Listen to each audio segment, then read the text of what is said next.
Have you heard of this cozy game called Here Comes Nico?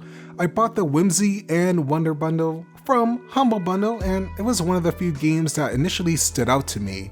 Those vibrant colors, cute designs, and that paper art style.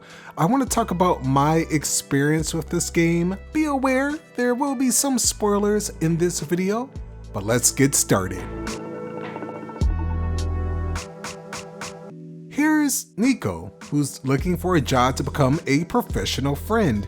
Your first task by your boss Pepper is to deliver a nutritious lunch to the resident frog.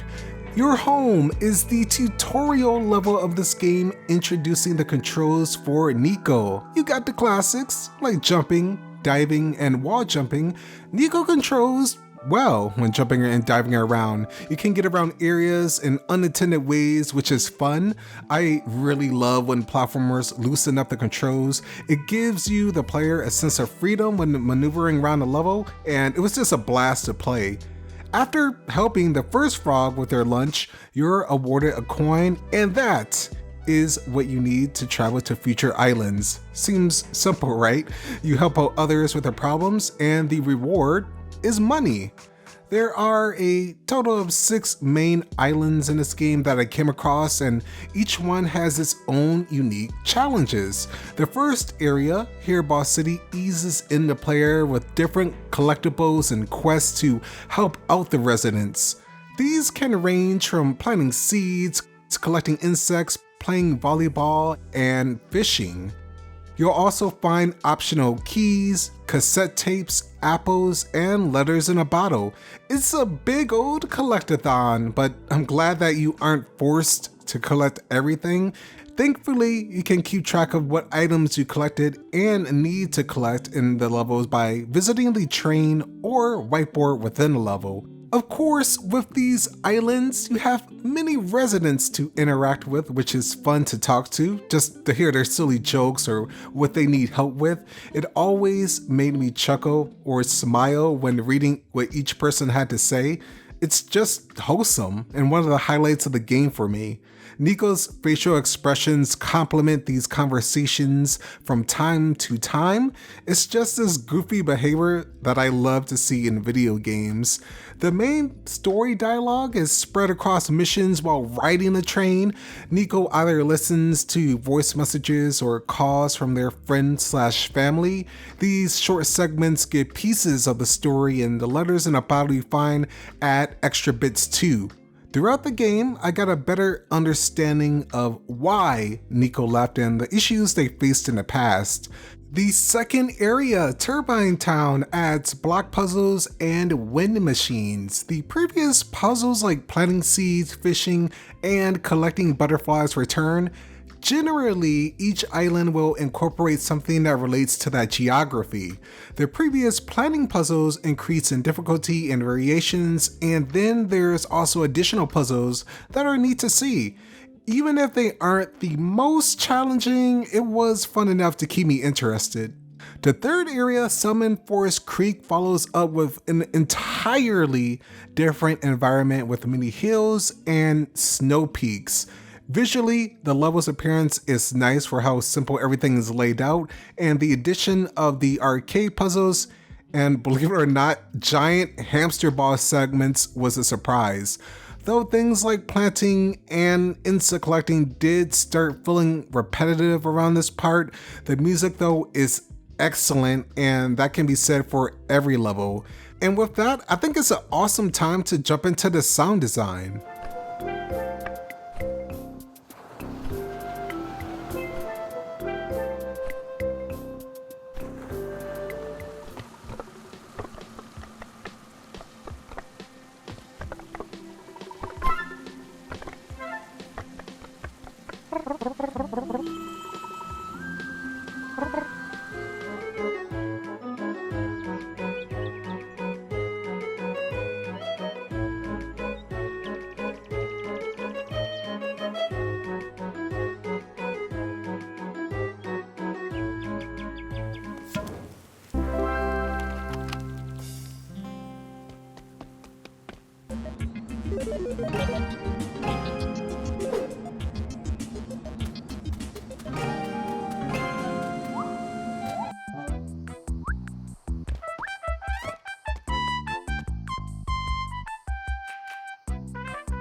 That frog playing the trumpet, oh, so beautiful. And each of the islands has its own tunes, with some sections having their own music. It's honestly very relaxing, and each island's theme matches the appropriate setting.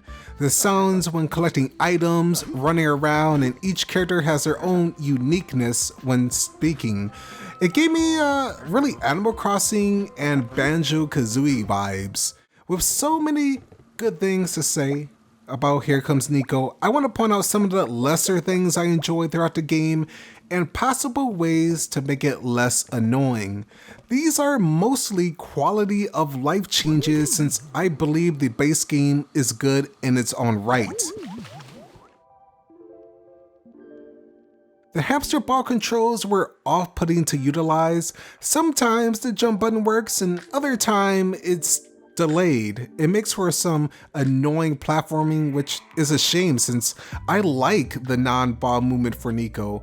I even tested this on keyboard to make sure to see if it was a bug using a controller, but no, it was still the same.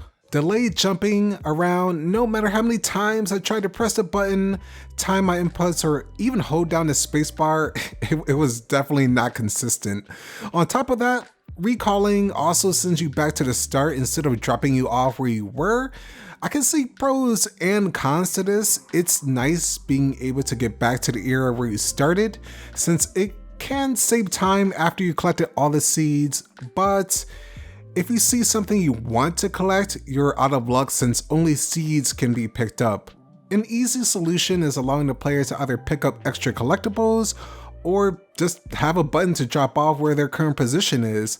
Anything to make the collecting as stress-free as possible, since this game is meant to be chill. The volleyball segments, while relatively fun and change somewhat at each level to keep things fresh, on a few levels it can be frustrating when receiving the ball and the ball goes like way too fast in a direction. You have to pray to the RNG god that the ball will be reachable if you're out of position. There are places, it depends on where the ball speed is, it's almost impossible to hit. Even when I tried to predict earlier where the ball was going, I still missed my chance. It was especially noticeable on a later level where getting the coin was one of the most annoying things in the game. Not to mention, if you're wanting to get the achievement for scoring 10 points or higher, it can be a pain to have the RNG screw you over. Also, for fun, I wish we could draw on a whiteboard. How cool it'd be just to mess around with the different markers. There's already a mini game that allows us to use paint cans to an extent, so I think it'd be neat. Maybe an idea for a future game, even like using the drawing in the environment. I think it'd just be, it has like a lot of potential to be really fun and creative. Each of the islands do have their own puzzles within themselves. It's just odd that the planning and butterfly collecting repeat while progressing. I think it makes more sense when you finish the current island and the previous ones have their own puzzles, but going forward, having something more fresh than these two would have been great.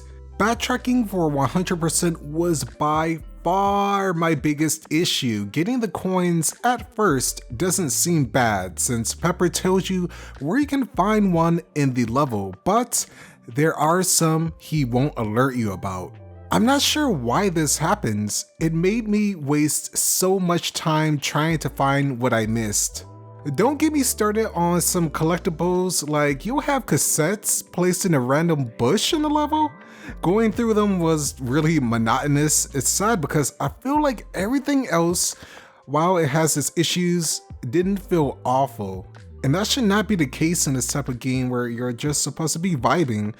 Make it easier and encouraging for the player to want to collect things they missed. Worst of all, the reward you get for all the coins was disappointing. It's not a new outfit, a new area, or anything like that. It's only some dialogue and badly bugged out portraits. Perhaps the real reward was the friends we made along the way. Here Comes Nico. It took me about 6 hours to finish, and that's with 100% completion. For $25, it's hard to recommend. I'm really sad to say that. Even though I did enjoy it, I honestly feel like it should have been around $10 to $15. However, I do recommend checking out the game if you see it on sale. For the issues that I had, I still found it worth the time. And if you're hankering for a chill platformer, this is one of the better ones. Best of luck to the developers in the future with their games. This is the first time I was introduced to Frog Vibes, and it looks like this is their first official game on the Steam store. So I'm looking forward to see what the developers do in the future. Have you seen this game at all? Like, any thoughts? Feel free to share them in the comments below. And until next time, take care.